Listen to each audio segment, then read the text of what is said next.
Hey guys, welcome back to the channel. So this video has been requested by one of my subscribers for a very long time now, and I just had to create this video specially for her. So if you can see this video, please make sure you drop a comment and I'll really appreciate it. So you're welcome to my channel. My name is Ini. I'm a self-taught fashion designer. I strongly believe if I could teach myself how to sew, you too can do it. So if you're interested in simple and easy tutorials, sewing tutorials, just make sure you subscribe, like the video, because you are at the right place. So without saying too much, let us get right into the video. So with me here, I have my horizontal and my vertical lines. That's from my shoulder to my bust, shoulder to under bust, and shoulder to waist. I'll be working with. So for this sake of this tutorial, I'm just using my dress form measurements, which is kind of similar to my own body measurement. So I'm just trying to show you now that my shoulder I'm working with to bust is 10 inches, shoulder to under bust is 13 inches, and shoulder to waist is 16.5. This differs for different body types, so just measure before you work with yours. At the shoulder area, I've added half of an inch so that I can use it to join both shoulders by the time I'm ready to join. So first things first, I'm going to mark my nipple to nipple points divided by 2 on this paper. And to easily get that, all you need to do is divide your round bust measurement by 8, and whatever you get, subtract 1 inch, and that is what you're going to mark on this paper. So this works for any bust size at all, any body size at all. I have a video where I have shared detailed explanation on all these measurements and how to easily get them even without having your customer or your client present with you. So I'm just going to label this paper now so that everything is easy to understand and follow up.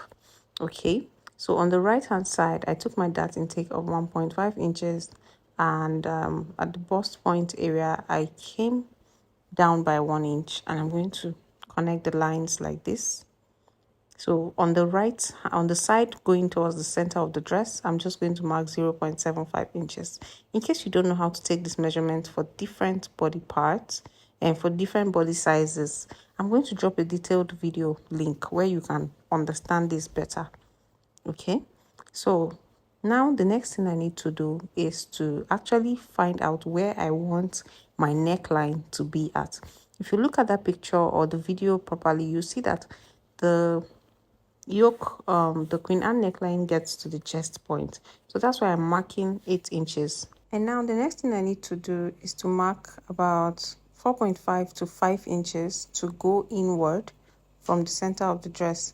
I have a detailed video also where I share how to make different kinds of neckline, up to about 7 different kinds of necklines.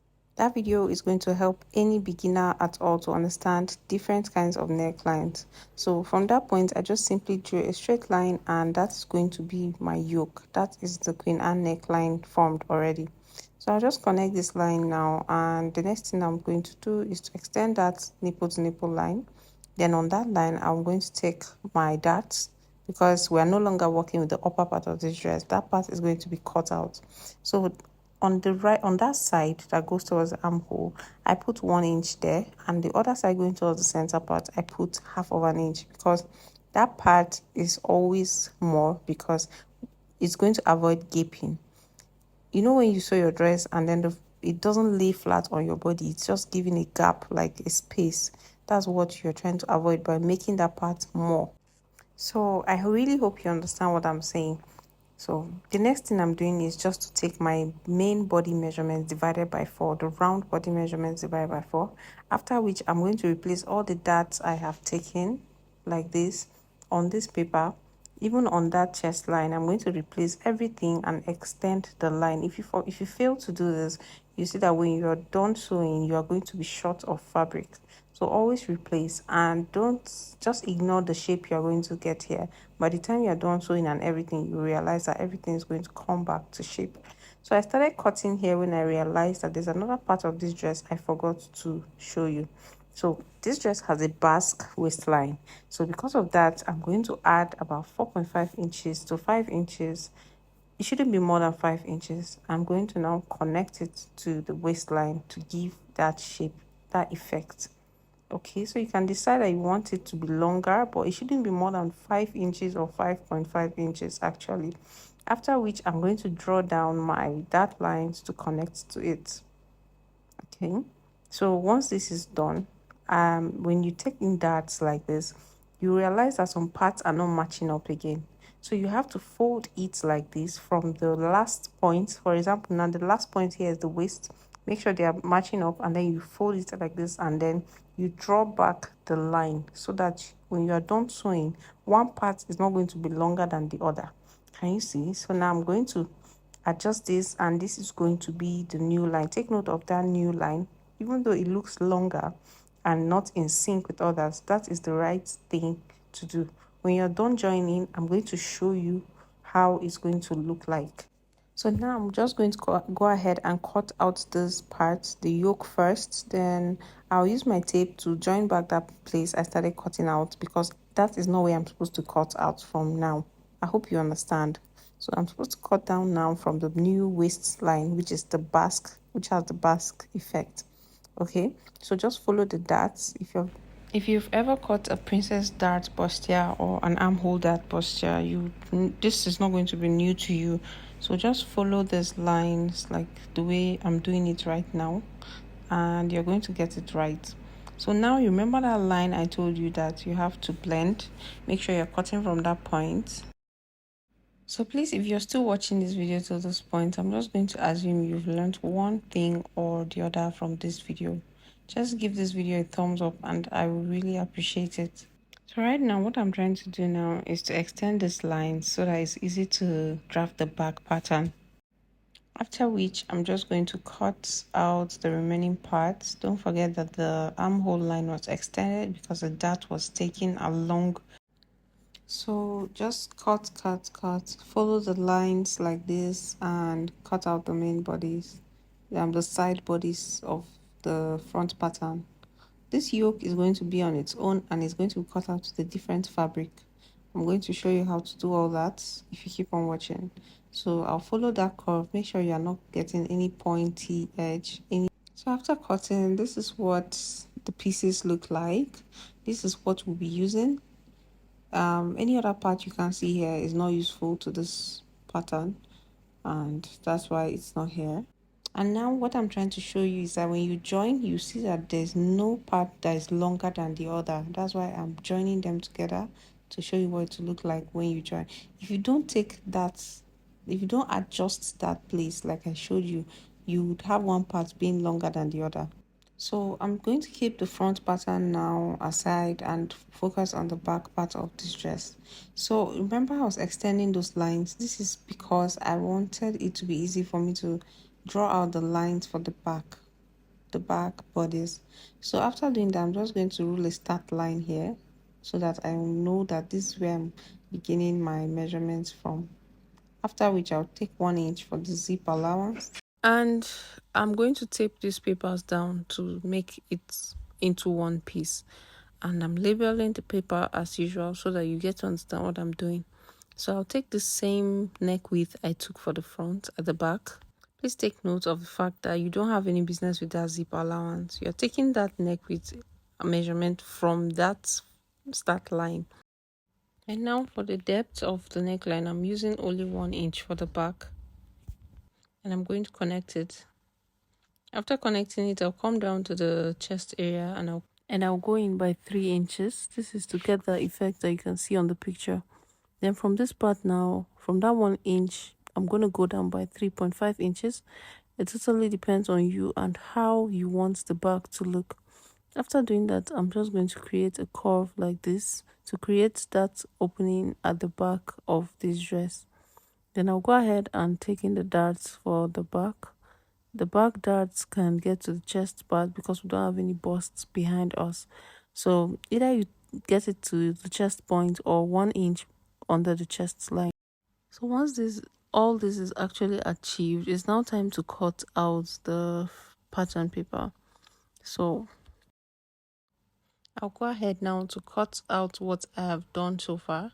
I added 1/2 inch on the shoulder area just because I did that as well in the front. So you really need to take note of the part I'm cutting out now. So I'll cut out and keep that yoke part aside. Then I'm going to cut out the center area. This part is not going to be used. That's the part that will be open on the body. Then I would go ahead and drop my body measurements like this. Replace the darts just like I did in the front when I was drafting the front part. And this is our back pattern. It's actually easy if you followed this video from the beginning till this point. So these are my pieces now, and I'll go ahead to cut them on fabric just to show you how to join these pieces.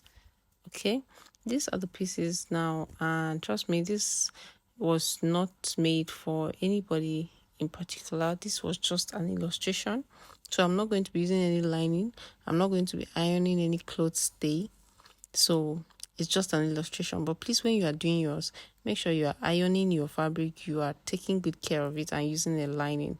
Okay, so now I'm just going to show you how I cut these pieces. That part was on a fold, and the yoke part I purposely use a different fabric so that you can see how it's going to look, just like that video. And this is, I'm just putting this clip to show you how I actually interface all my fabrics by the time I'm sewing. When I'm sewing, I put my interface in and I use lining. So please make sure you do that when you are doing yours. So these are the pieces, and I'm just going to go ahead and join them to show you how to go about the joining process. Okay, so this is my tabletop machine. By the way, my previous video I made a little unboxing. I showed everything, the content of this machine. In case you'd like to get it, make sure you watch that video because I did a total review on it. Okay, so I'm going to join these pieces, and when you're joining a bustier, it's very important that you start from the under. When you start from the under, you'd hardly run into any trouble with one part being longer than the other. So after joining, this is what I got, and I did the same for the other part of the bustier. This is the back pattern and the back fabric, and I'm going to lay this right sides facing right sides, then I'm going to stitch. So if I were to be using a lining, I would have placed the lining before I stitch. So please, like I said, this is just an illustration. My subscriber requested for this video, and that's why I'm just trying to show how to actually do this. So after joining everything, make sure you use a bust hem and you press all your seams open so that everything will be looking very nice and beautiful. I can also link other videos where I have made an actual dress so that you can see. So now to attach the yoke part, I'm just using my pattern paper to actually get the point where it was when I was drafting, and I can see that it was laying on the center, the nipple to nipple line. So that's my guide for me to place my yoke. So I'll just place it now, and then I'm going to stitch, and this is what it is going to look like if you are doing this as an actual dress. So this is everything. Make sure you cut out all your threads so that you don't have hanging threads around your dress. That's one tip that helps your dresses to come out looking neat. Now I'm just blending the armhole so that everything looks good and clean. So I'm just going to show you now that I've gotten back my measurements that I was working with. If you followed this video, you're going to remember that my round bust measurement I was working with was about 36, and now I have up to 20 inches there, because when I take in my measurement, I'll be left with 1 inch on the sides, just as I added. And now I'll place the back part, and don't worry if you see that the front is looking longer than the back. That is how we want it to look. So this is the final process, the final product, whatever it's called, the final outcome. So if you had used the lining, you see that half inch we're seeing there would not be there. So the back part has this overlap because there'll be a button there, and you can use a button there. Then if you use your facing you, that up is not going to look that rough. Then the down also has this 1 inch overlap that we kept for the zip, and this part is going to be open. I really hope that you've learned something from this video. If you've learned anything, please just make sure you appreciate this video, because it's not easy. I'm so tired, but I had to do this video. Okay, please just drop a comment if there's anything you don't understand, and I'll be so glad to help you and explain things to you. I'm on Instagram at ini_vogue. Make sure you follow me on Instagram. I would really appreciate it. So for the lower part, all you need to do is cut out your waist measurement times 3 or 2.5, pleat it under, and That is all you need to do to get the bottom part. Thank you so much for watching this video to this point. I would see you in my next one. Bye.